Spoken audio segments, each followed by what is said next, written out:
Welcome to the Age of Fission radio show with your host, Lonnie Clark, where we constantly remind you that love is greater than fear and happiness is resistance. Good morning. This is Lonnie Clark with the Age of Fission radio show. We want to thank you for joining us.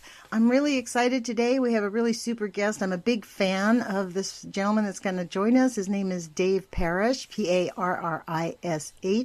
He has a YouTube channel under the same name, but more importantly, he has a website called Operation Save the Earth, OSTE.org. Thank you for joining us, Dave. Really appreciate it. Thank you. And my pleasure, Lonnie. Is it .org or .com? Actually, we're .com. Okay. So just go to OperationSaveTheEarth.com and get started on your journey because, man, you're really far behind people. Most people are. They don't know about what's going on with the Fukushima nuclear disaster at all. So, there's 7.5 years worth of data to get caught up on. Well, so Dave, let's talk about that. This is why I asked you to be on the show. Because one of the things... Mm-hmm. This show plays, the podcast plays on Spreaker, so it's available on the worldwide internet, but it also plays on KEPW, which is 97.3 FM here in Eugene, Oregon. And, part of the conversation, like our station is a nonprofit, completely nonprofit. It's community focused. And the board members feel very strongly about getting the word out about the level of contamination in our society, basically. And so they carry my show, they carry Libby Halevi's show. I've played some of your spots on my show. But the question is, what I'd like our listeners to understand is, why do we need to pay attention? Why do we need to most people look at this and freeze in fear and get paralyzed and like, I don't want to think about that. I've had people literally walk away from me when I start to talk about it. They just, boom, click down, and I'm not talking about it. It's done. Right. And, you'll find that happens a lot.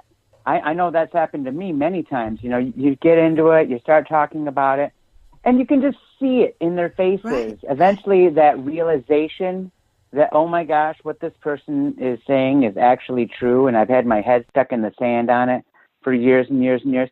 And I know, it's kind of a tough thing to face, but, I always tell folks, when I first started this journey with the Fukushima nuclear disaster back in 2011, I didn't know a darn thing about nuclear energy either.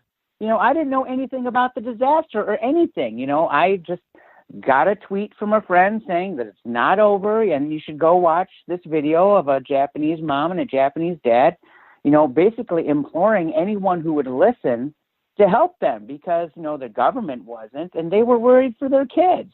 And you don't have to understand Japanese to understand what a worried parent looks like, right? And, as soon as I saw that, that's when I was like, I need to dig deeper. And as soon as I did, that's when I just, opened the Pandora's box and got to see just how insidious the nuclear power industry truly is. Yeah. And, just how long the tendrils stretch in so many different directions. And I know there's, the common misconception that the line that everyone's bought that nuclear is this clean, green, renewable, too cheap to meter energy. But, nothing could be further from the truth. The reality is it's a dying industry that, is basically on its way out right now. People don't even realize that. But I've talked to people who actually work in nuclear plants, and they know that, that the clock is ticking on their career, basically. And it's like, I hope everybody else in the industry gets that as well. What they should be doing right now is retooling. The entire nuclear industry should be retooling itself to be engaged in the waste management part of it, because that's where the money's going to be. That's where the jobs are going to be. That's where the future is.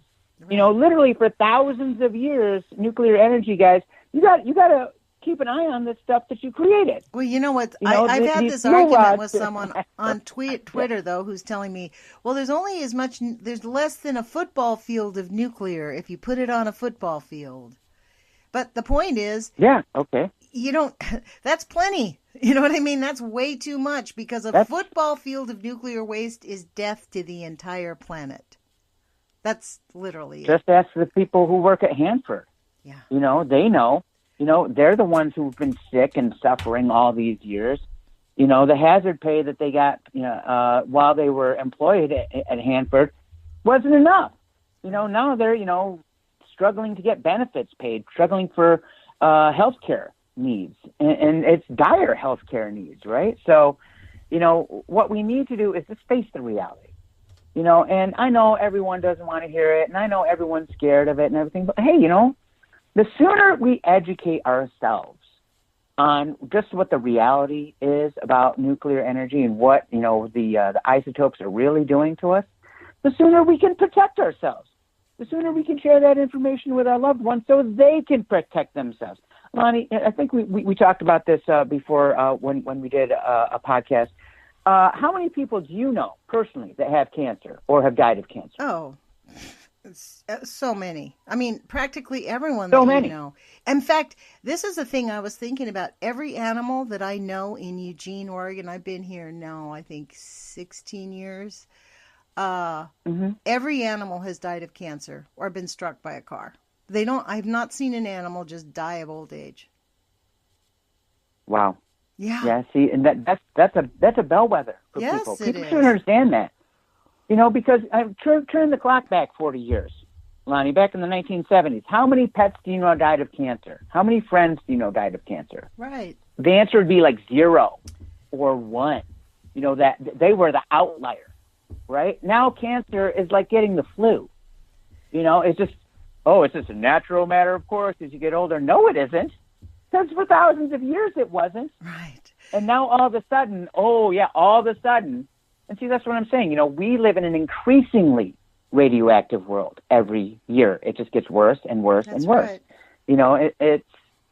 I'd love to say, back in the 60s, that was, the worst time of it. Well, no, the 60s was just the beginning, right? All the Pacific, the fallout from the testing in the Pacific, that's when things kicked off. That's when this whole cancer epidemic kicked off. Well, let's be clear. And now clear. we're just, continuing and perpetuating it. That radioactive contamination they spread on us after World War II, it's still here.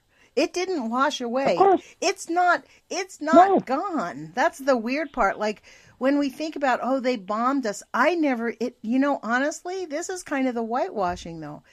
It never occurred to me until way after Fukushima. Like when I started paying attention to Fukushima, I was really concerned about the radioactivity coming out, spewing out. And then I started learning that over 1,000 nuclear bombs were detonated on our planet after World War II. 1,000? Yeah.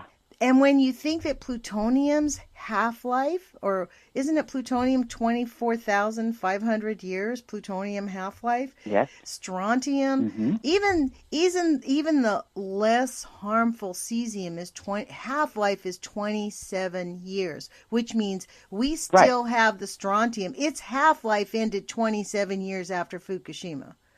After World War II. So it's still here. All that stuff is still here. And that's when it hit me like a ton of bricks. Like, we probably got way more radioactive contamination on us during that 1,000-year bombing, those 1,000 bombs, than what came out of 3 Mile Island. Now we can't say that about Fukushima, because Fukushima has been going on for 7 years, just like Sellafield has been going on for... that's another thing. There's Sellafield's been like 1982, I think it was, right? Something like that, a long time ago. They've been pouring in 9 million liters of radioactive contaminated water into the Atlantic for that long, every day, every single. That's crazy. And people don't know. That's why we want to talk about it, because then let's talk about then what are your steps? This is why I love your website, Dave, because you created a website with Operation Save the Earth. Why don't you explain what your website and the foundation of it is? Sure. Well, when I first, became really aware of the problem at Fukushima Daiichi, and I really just sat down with it and I said, okay, well, what are we going to do? Well, I sent an email off to the White House and got crickets back from Barack and Michelle, and I was like, okay, so we're on our own on this. Okay, so what do we got to do? We need to put a plan together, right? So I came up with a 4-step plan. It's basically the same plan you'd get for any house fire, right? You know, you got to know where the fire is. You got to know, who's in the house. You got to save them first, right? And then you got to put the fire out, and then you got to make sure that the fire never happens again.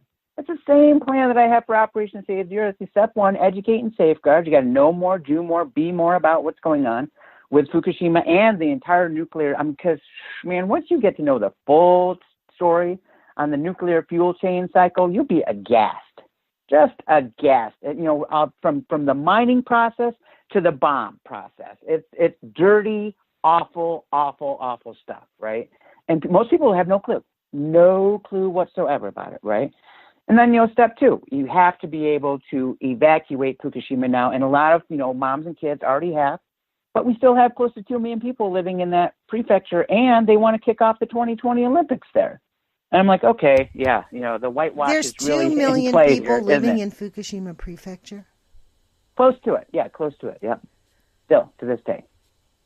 You know why? Because their government says, hey, just smile, be happy, the radiation won't get you. Even though SafeCast and, a lot of the other hardworking folks there in Japan, taking monitoring readings with their Geiger counters clearly show that there are hot spots, clearly show that there's, hot particles, still flying around in certain areas that you just, you got to watch out for, right? And again, nobody even knows about it. Nobody cares about it. And then step three, control and contain the situation at the plant. And we are so far away from, actually doing that. Sure. The Simply Info put out an article this week. They were basically going over the efficacy of the ice wall. Mm-hmm. And the ice wall has had some effect, but, the reality is there's still radioactive wastewater still dripping into the Pacific Ocean. Here it is 2,800 and blah, blah, blah days later, right? And it's like, look, we need full containment. And I know, the argument is, oh, well, that's local. Don't worry about it. Blah, blah, blah. Really? Well, then if it's so local and I don't have to worry about it, then what about that blob out in the Pacific Ocean that the scientists keep, are talking about and yet are still baffled by? Right? Yeah, they call it the blob. We don't know where this warm water blob's coming from, really? Really? Turn back the clock 7 years. Right. Okay, to March 11th. And then you'll understand that quadrillions of becquerels of radioactive substances of the worst kind of stuff on the planet went into the Pacific Ocean. And despite what they said on Dr. Oz, guess what? It didn't disperse all, Right. It didn't just, magically melt away. Did Dr. Oz actually say that? Yeah, actually, Michio Kaku came on Dr. Oz's show. Wow. And they got this big water tank where they, dumped some dye into it and said, oh, look, here, the dye looks really red here, but once you put it in the water, it becomes nothing. That's it's like not how like radioactive contamination works. Well, they paid Michio Kaku to say that, so apparently it was on Mr. Oz, or Dr. Oz, so it must be true, right? So, yeah, see. That's remember when that blob, part of the cover-up. They call it the blob. Remember right after the accident, Dave, in 2000, when I paid attention, it was I didn't wake up until 2012. May 5th, 2012, I had a nightmare. That's what got me off my horse to I thought Hanford was on fire. And I went to the internet in the middle of the night and I discovered, wait a minute, Hanford's fine, quote, fine, but this thing in Fukushima is not good. I found Miss Milky the Clown's videos. If anybody's out there, go. She's no longer a video podcaster, but you could go to her channel, Miss Milky the Clown. And honestly, she did the best for waking people up. And she got serious. I totally agree. She got totally trolled and harassed by the nuclear industry to the point where her life became she couldn't do it anymore, so she stopped making videos. That's it in a nutshell. Mm-hmm. You know what I mean? Like, she was attacked verbally, and I mean, she made the best videos. And so I found one of her videos, and that's when I went, oh my gosh. And that's when it really, but at that time, the articles were saying that there is a radioactive plume, huge radioactive plume that will hit the West Coast by 2015. Fast forward to 2015, it's now called the mysterious blob. It's not called a radioactive plume. They don't even want to talk about the word plume. That's why they call it the blob. It's not a blob. Right. And frankly, I don't know, you're in Arizona, right? But I'm in Oregon. And honestly, it's weird to go to the coast and to realize that I'm standing there breathing radioactive particles. Heidi, my co-host Heidi Lambert, she grew up in Hanford, and her husband took a tour. Basically, in a nutshell, her husband took a tour of the Hanford tanks and demanded, he came home and said, "We're moving." That was it. And they moved to Newport. Ironically, they bought a beautiful house right on the coast of Newport, and then Fukushima hit. Okay. And so she was talking about that, how you just can't really get away from it. It's really everywhere. We don't need to freak out about it. We just need to protect ourselves by eating well, taking nutrients that help us, staying off of chemically processed foods. Don't eat oil byproducts. You know what I mean? Right. That's what that dairy creamer is an oil byproduct. If people knew that, they would never drink it. But it's true. And so true. I mean, you can just have milk in your coffee. I mean, even milk. I started eating dairy for the first time in 15 years this year. Just because I had some nutritional needs. My body needed extra dairy. I needed it. I don't eat a lot. Okay. But every time I do drink, I have some yogurt. I basically eat maybe a quarter of a cup of milk in my coffee, and I got off of soy, and I have yogurt. And I have dairy, butter, and I think about it when I eat it. I know that dairy is highly contaminated, and I can't eat fish anymore because it has lost all of its appeal. I know I'm supposed to eat fish, but farm fish is toxic, and natural fish is now and gross. Yeah, so. How do you cope with it? Because I know that Dave puts out this video every Friday, and this is why I asked Dave on. He's got his channel, Dave Parrish, and every Friday he puts out a 12, 13-minute clip. And some of you may have heard it. I've put it on my show when I've had extra time.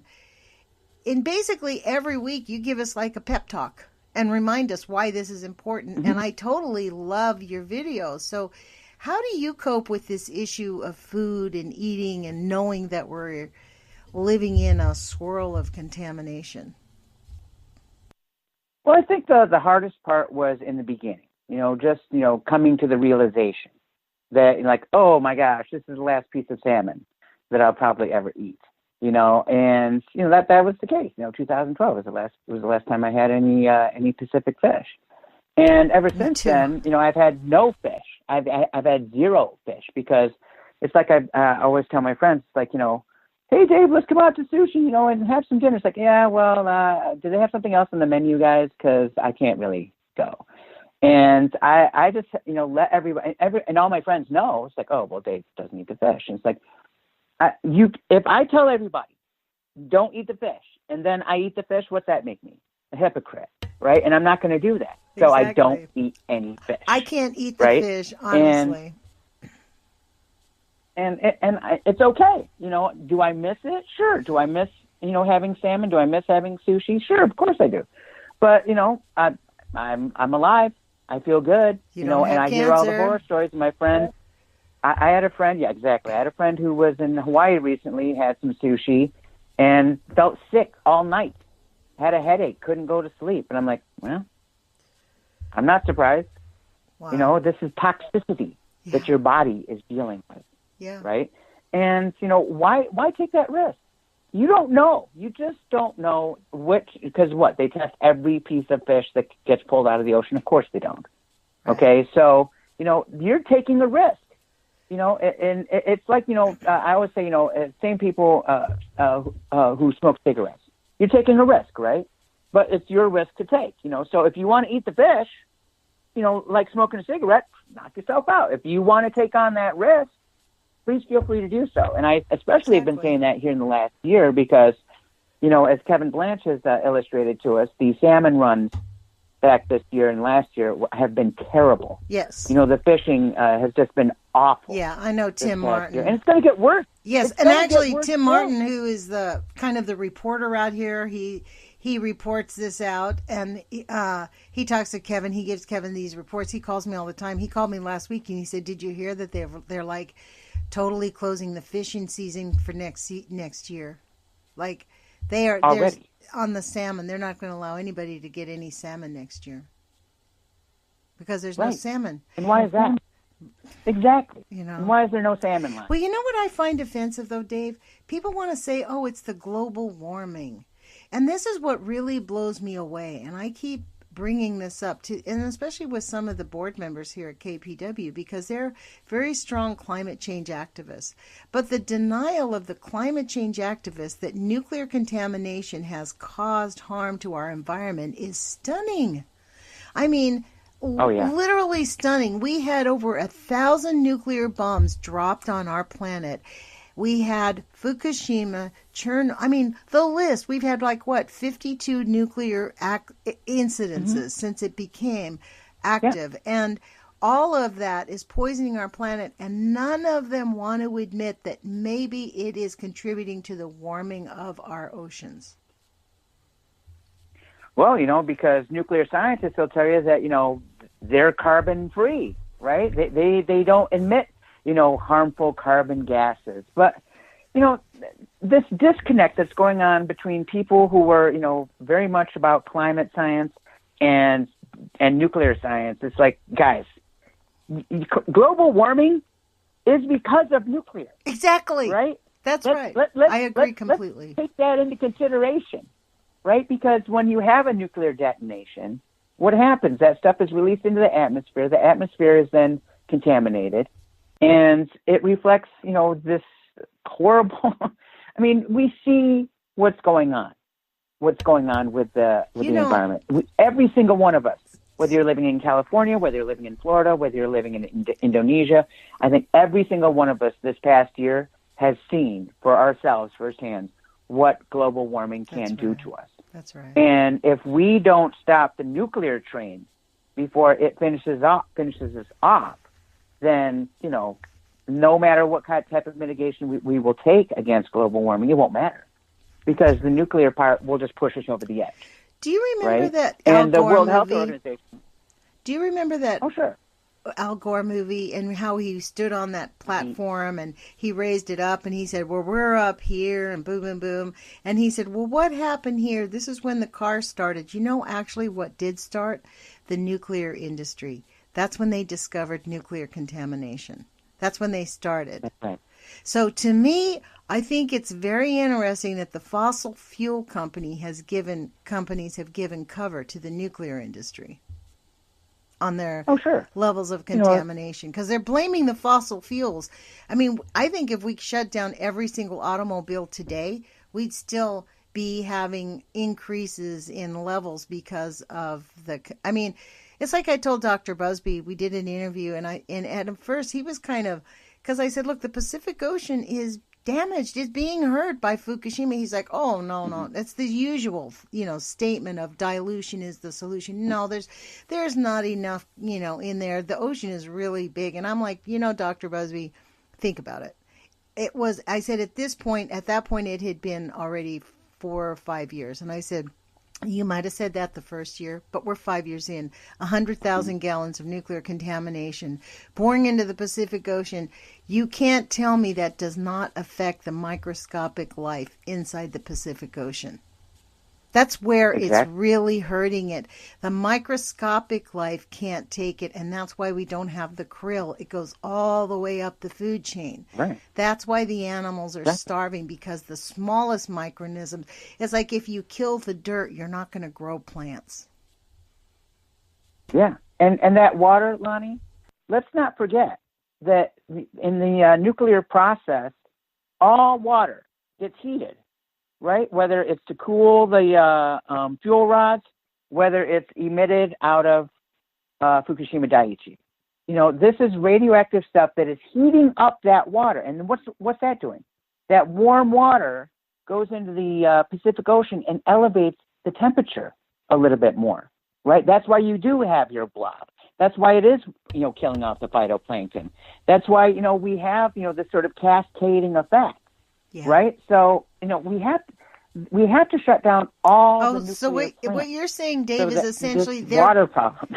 they're pouring hot water into this is not cold water running through there. Yeah. It's actually boiled Sure. water. It's boiling water that leaks in. Right. Wow. What kind of water do you think got dumped out of San Onofre into the Pacific Ocean? Nice, cool water? Nope. Probably tritiated, just hot water, right? And why do you think you see animals, going by these vents and trying to prevent them from, expelling this crap into the ocean? Jellyfish, sacrificing themselves to, get in the way to stop this stuff. Gee, I don't know, because it's called self-preservation. Wow. It's the kind of thing. It's the kind of thing that if people really saw it, if people could equate it for themselves, I think they'd have a real turnaround. Would you explain that statement again, about the jellyfish? Because I know for sure people don't understand what you're talking about.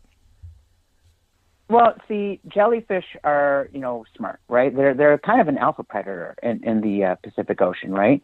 And if they sense that something's going on, like, this hot water is coming into their environment, on one hand, it's good because it kills off all the other alphas, and they get to, just take things over, right?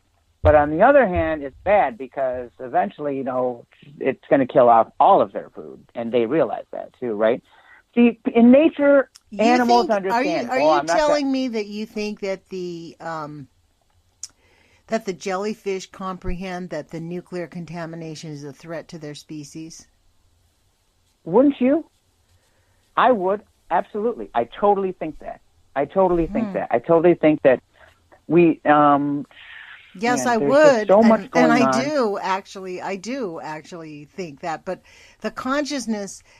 I mean, what you're stating is an interesting statement that the jellyfish have a consciousness of being that I think most humans don't attribute to a jellyfish. Most people look at a jellyfish as just a kind of a little scientific blob. I mean, we know that they're sort of little mini computers, right?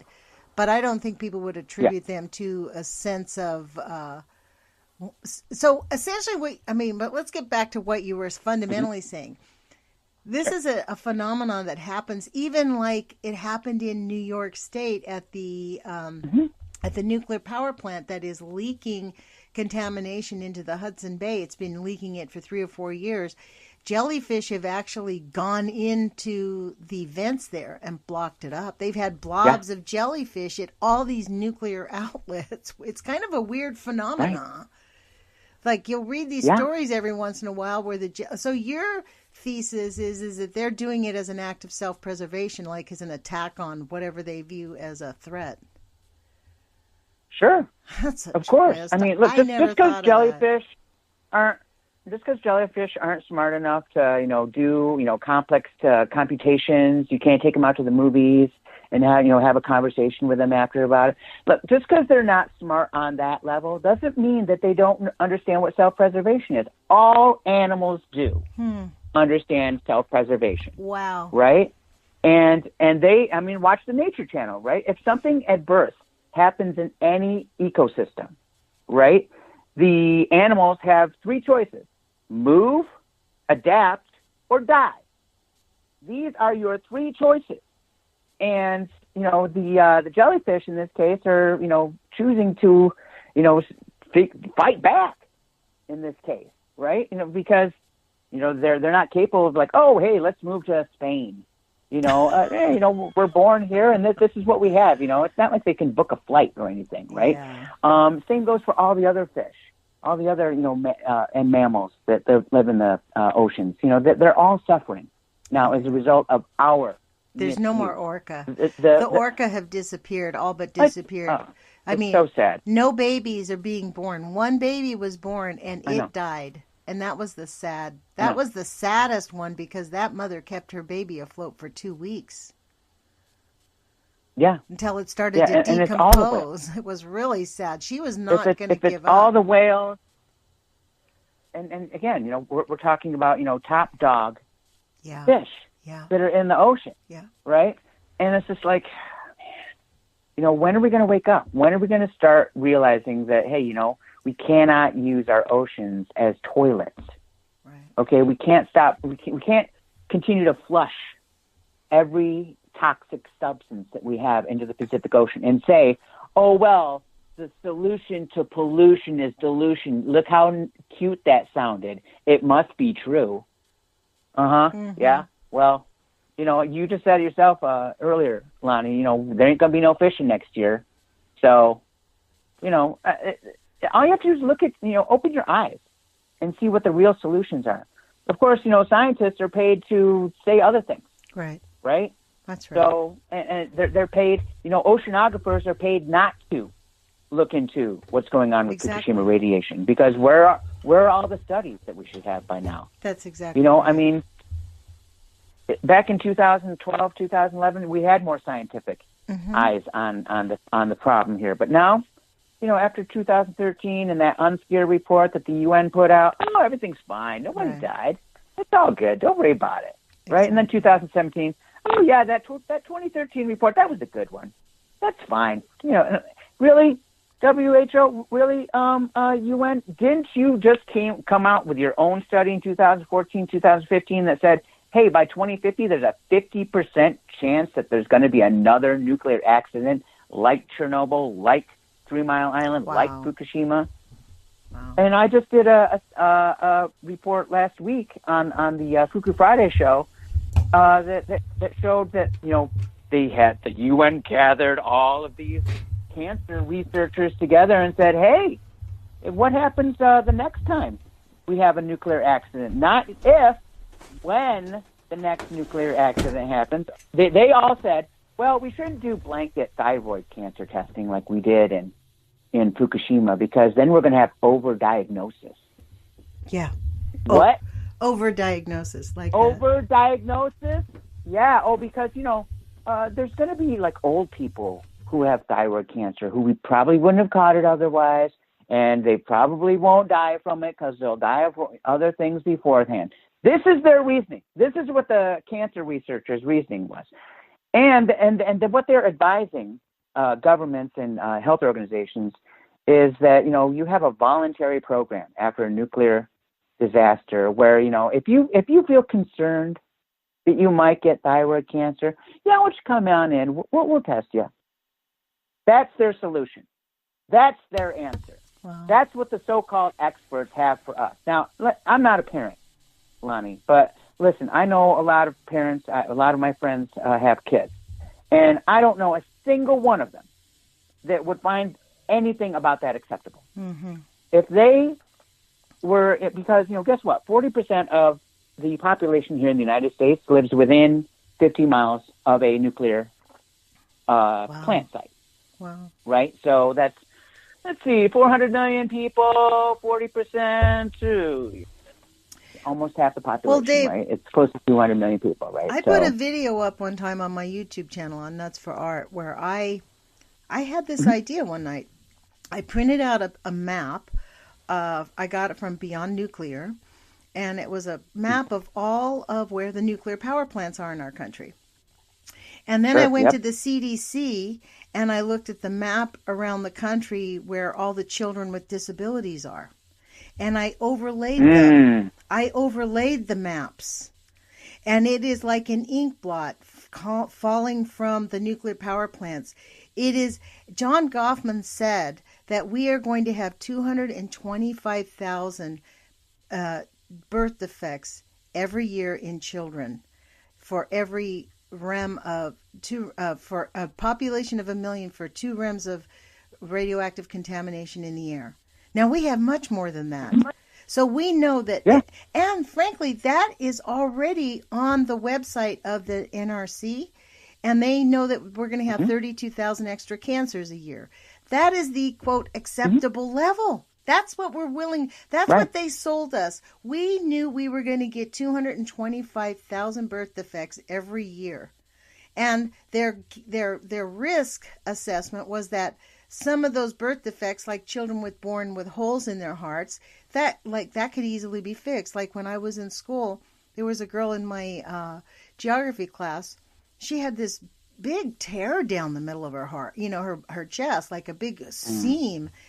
And she said a comment about, and I said, well, what happened? She's like, oh, well, that's nothing. She goes, when I was a baby, I had a hole in my heart. And I'm like, where were you born?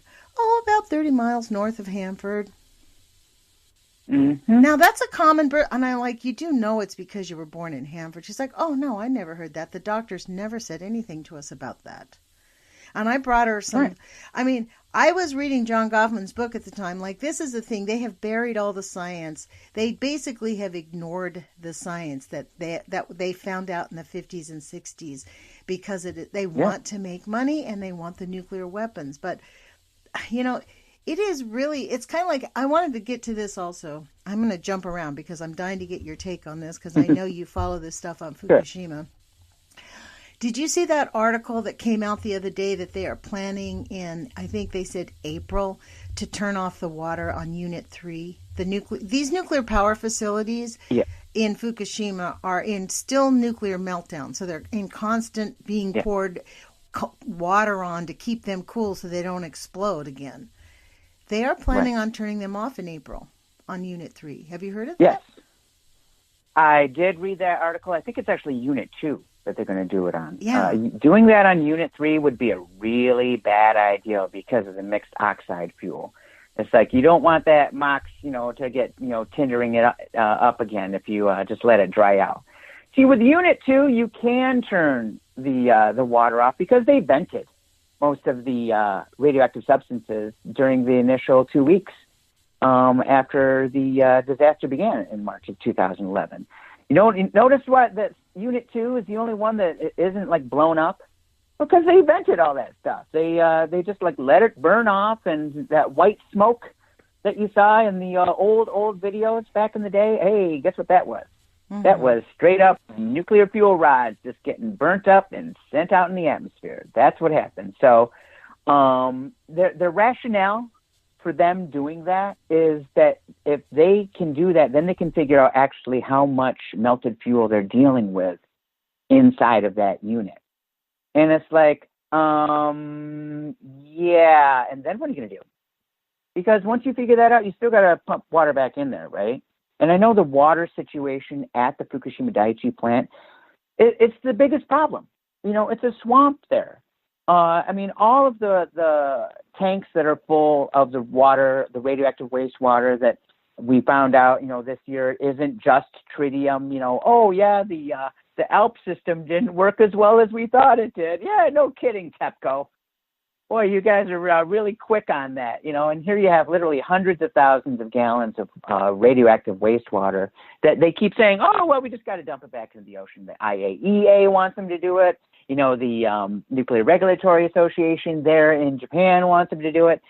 The only ones that don't want them to do it are the people, right? Because who wants that stuff? It's already bad enough that you have all this crap in the ocean this now. This is the confounding thing. Inside these corporations aren't a creature. They're made up of people. It's their families. They're doing it to themselves. It's just beyond comprehension that they have disconnected to the outcome of their actions so badly. Sure. I think that's just generally the case. But again, I think it comes back to just that blanket lie that we've been sold for the past 60 years. The whiz-bang coolness of nuclear, right?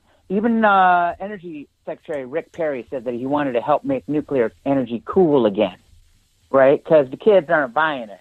Well, that's because the kids are smart now, Mr. Perry. Okay, kids have access to information that they didn't have in 1986, right? Because if I knew what I know now in 1986 after Chernobyl happened, y'all would have heard about me beforehand, and Fukushima never would have happened. Because I would have been like, no more of this, right? Because I would have taken the time when I was in college to not just organize, but I would have gotten the entire campus rallied around it. It's like, hey, no more Chernobyl, no more nuclear, no more nuclear, nothing ever, right? We live now in a time where we can share information instantaneously. We all have smartphones, and we can all go global with that instantaneously at any time, right? Kids have grown up with this technology in their hands they understand the reality of the situation. When I talk to kids about Fukushima, when I talk to kids about what's going on with nuclear, they all get it. They all understand. They have not had the time to learn that same lie that you and I did, Lonnie, when we were growing up, that, hey, nuclear is cool. You know, it turns you into a mutant and you can save people. No, not really. It turns you into somebody who has heart defects or, you know, other immune deficiencies. You know, there's so many things that you can draw right back to the originally the start of the nuclear era in as far as illnesses, deaths, I mean, literally hundreds of thousands of people have died over the past 70 years, not just because of nuclear exposure and nuclear explosions, but because of this lie that they propagated on us. Yeah, and it's time to stop. They are. It's time to stop it. Yeah, because the thing is, I'm actually on Twitter. When I'm on Twitter, I'm on nutzforart on Twitter, right? And I post things there.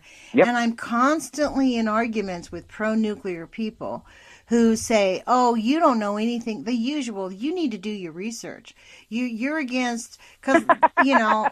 Like, you know, this, and in fact, just this morning I made a comment back to someone. They said, I said, you know, the worst of the contamination, the birth effects don't show up for 4 to 8 generations. Dr. Caldecott talks about that in her books. And there's a lot of research about this. And they're like, oh, that doesn't make sense. Oh, yeah. Where did you hear that from? And this is the thing, the nuclear scientists that are out there, they live I've begun to realize this is why I engage them. I'm not rude to them because they live in a bubble and everything. It's kind of like they live in Stepford Wives. You know, that old movie Stepford Wives, and nobody knew the truth. And that's kind of what happens. They are a captured audience and they honestly have no capacity to really learn about other things unless people break the bubble for them and give them information and show them how they can find information, because they don't know that it's harmful. They have not been like that young woman. She lived next to Hanford. She'd never heard that it was dangerous. She didn't even know Hanford was dangerous. She thought everything was fine up there. Sure. Just like people in Fukushima. There are a lot of people. Now, do you think that the people living in Fukushima, you think that they're all living with this knowledge that they are living in a contaminated? You think most of them buy the lie? Or, I mean, do you know people there in that prefecture? Have you connected with anybody there? Not personally, but I've watched a lot of video and I've read a lot of reports, and I've I've really done a deep dive, and I know that a lot of people there kind of shine it on. You know, kind of like the people in Pennsylvania. You read Libby Halevi's book, right? God, yes. And it is a great book. Yes, I Glow in the Dark. Yeah. It is a great, honestly, I'm rereading the back. Me too. Highly recommend it. It's called Yes, I Glow in the Dark by Libby Halevi. She has Nuclear Hot Seat here. And if you guys listen to her show, you can go to nuclearhotseat.com and listen to her podcast. And you can order her book there too. But go ahead with what you were saying. She tells stories of people living there in Pennsylvania who've basically gone into denial about it, right? That's right. And I think that's the case for a lot of people in Fukushima Prefecture as well.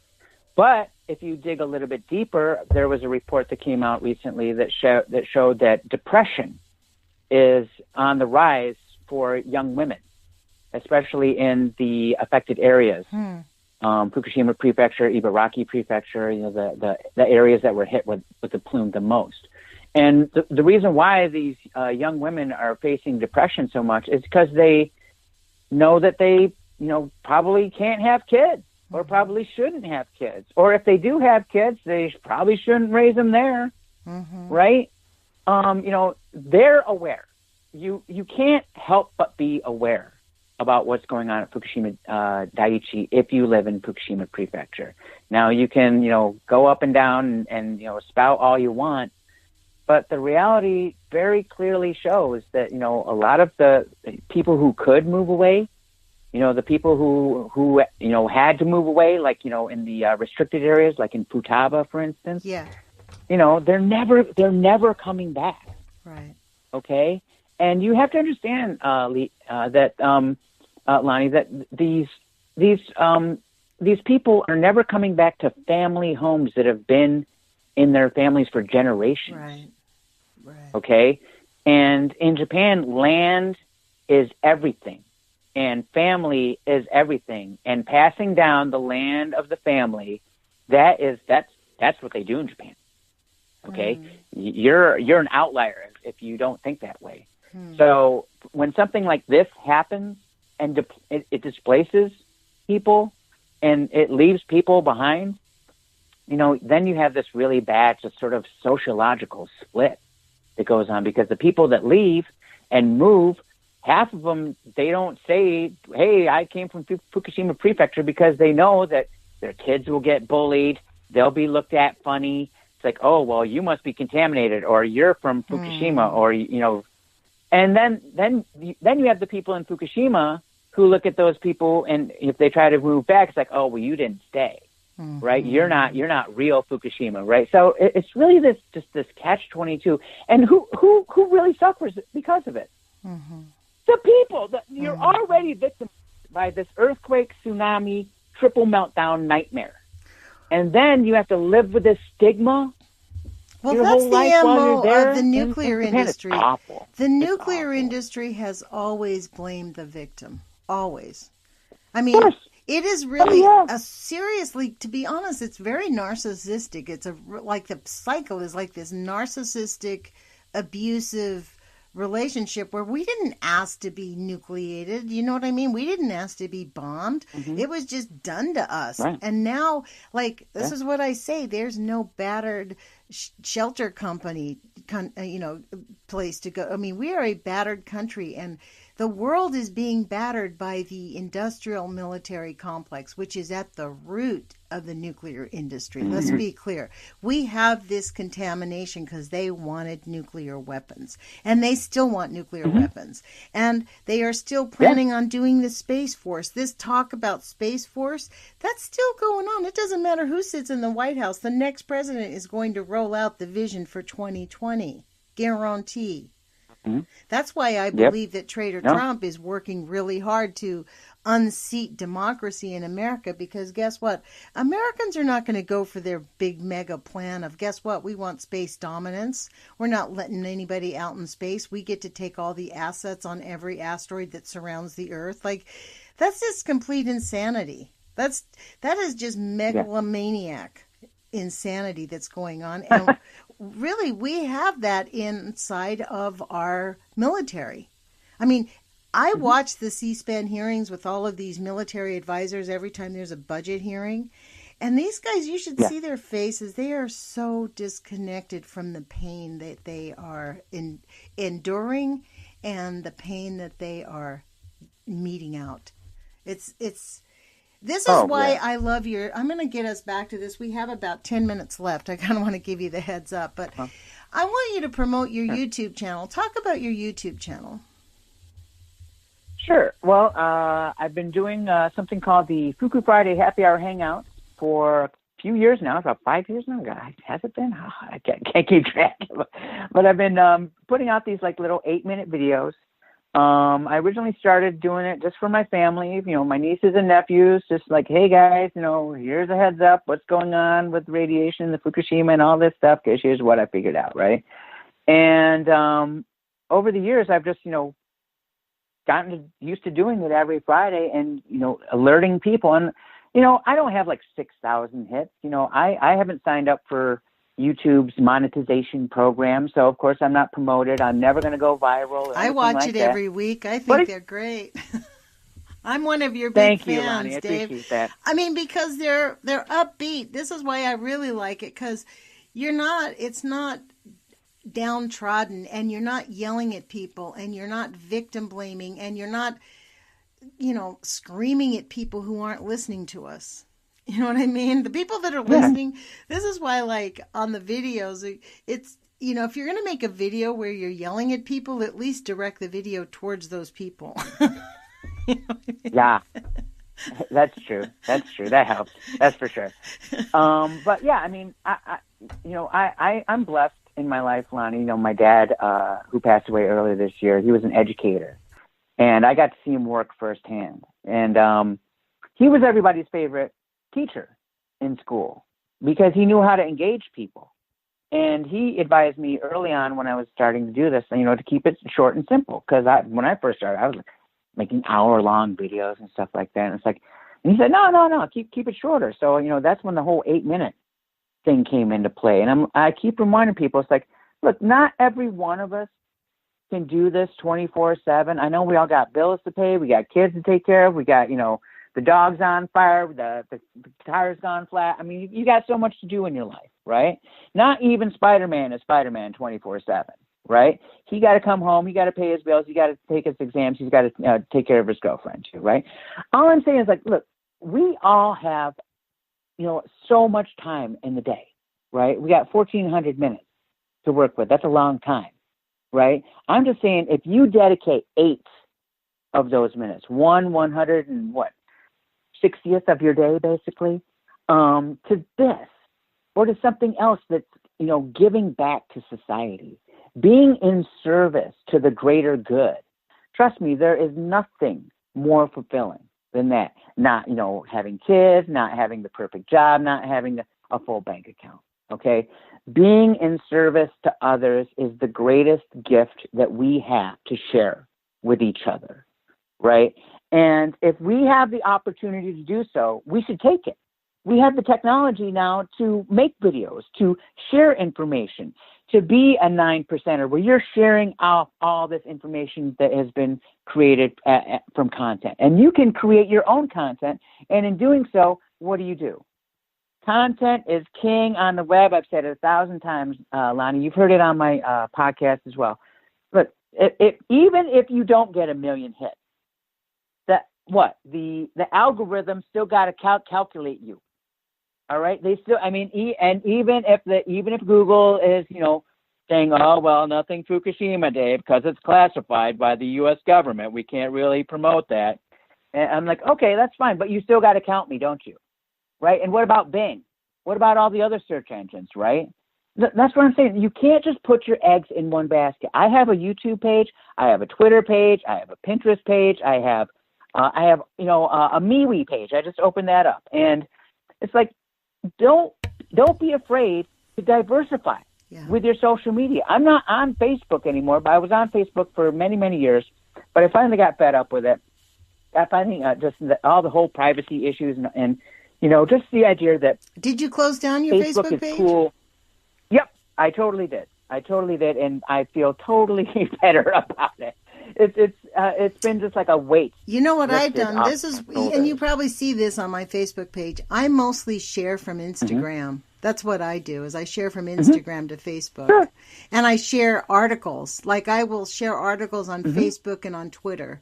And I don't really engage in Facebook because I will engage back and forth with people on there. But I'm almost at the point where I'm with you. Like, I think Facebook is beginning to really believe it's a super toxic platform because people go on there and spew out private personal information and say things they regret, and then they go back and delete it, but it's on there. And it's in, whatever you say about your friends or your family in a time of anger, it's in somebody's database about you. I mean, that's the thing that's really toxic. Like, I've had that happen where family members have gone on and said horrible things about me. And then I hear about it because I have a big family. Someone's like, do you know that they're saying this? And I'm like, no. And then I confront them and they're like, well, I deleted it. And I'm like, yeah, but it's still, Mark Zuckerberg still has that. And he can still sell it to whoever he wants to and, keep living the life in Hawaii or whatever, manipulate you. Exactly. I mean, to be honest, it is just toxic. It's this whole thing. But this is why so I don't mind sharing pages. So I'm sort of on this fence because it does get onto Facebook. That's my point about sharing onto Facebook. That's one of the few reasons that I really like the Facebook is I can go out there and, put these articles out. Like, otherwise, nobody really posts things about, like, TEPCO gonna turn the water off. You know what I mean? Or the San Onofre disaster, which you and I haven't even touched on. Dave, I hope you'll come back like in about a few weeks or a month or so. I'd love to keep talking to you about all these different facilities. I mean, and this concept, I don't know if you're aware of it, but you mentioned earlier about how horrible these UN reports are. It's one of my hot buttons. The UN, at the United Nations, the WHO is part of the UN. And the WHO signed a contract with the IAEA in 1957 that allows the IAEA to censor all documents and studies and actually direct the studies of the World Health Organization. And there for a long time, for over 20 years, there was a nonprofit called Independent WHO, who were doctors who got fed up with working at the WHO, at the World Health Organization. They were sick of the censorship on the nuclear issue, and they wanted freedom. They wanted the contract rewritten, and they protested every single day, 7 years for over 25 years. They only recently stopped. Awesome. And I want to talk about that because we really have to talk about the top of the head of the octopus. At the beginning of this interview, you said you couldn't believe how it widespread, the tentacles everywhere, right? I'd love to have a chat with you about the IAEA and see what you think about that. Sure. Oh, yeah. That governing body has caused more damage than just about any that I can think of. Amazing. And they're still doing it to this day. Exactly. To this day. Let's promote nuclear energy. Let's, it's all good, people. Never mind that fire that's behind me raging out of control. Exactly. Go back to your homes. Right. Go back to your homes. Eat those fish tacos. Enjoy them. Yeah, sure. That's sure, right. IAEA. I'll do that real soon. That's right. Well, Dave, I want to thank you. You've been listening to Dave Parrish with OperationSaveTheEarth.com. Please go there. Say the 4 things. Educate. Right. Educate and safeguard, step 1. Evacuate Fukushima, step 2. Control and contain the situation at the plant, step 3. Guess what? Nuclear power is over, step 4. Learn that one, folks. It's over. It's over. Over. Thank you, Dave. Well, look, I want to thank you for joining us. I will give you a call again. I hope you'll come back. Thank you, everybody, for listening to us. You've been listening to Lonnie Clark with the Age of Fission radio show. As I say, put your courage feet on, because happiness is resistance and love is greater than fear. Thanks a lot, Dave. Thank you. The Age of Fission radio show brings you book readings, pertinent articles, interviews with both activists and victims of nuclear and environmental contamination. We strive to deliver only the facts from reliable sources. We want to remind you that love is greater than fear, and happiness is resistance. Our dedication to love and happiness paves the road for innovation and healing. As we face our harsh reality, let us hold each other up and rejoice in our humanity. If you want to comment, please send your thoughts to ageoffission@gmail.com. That's AGEOFFISSION @gmail.com. To your host, Lonnie Clark.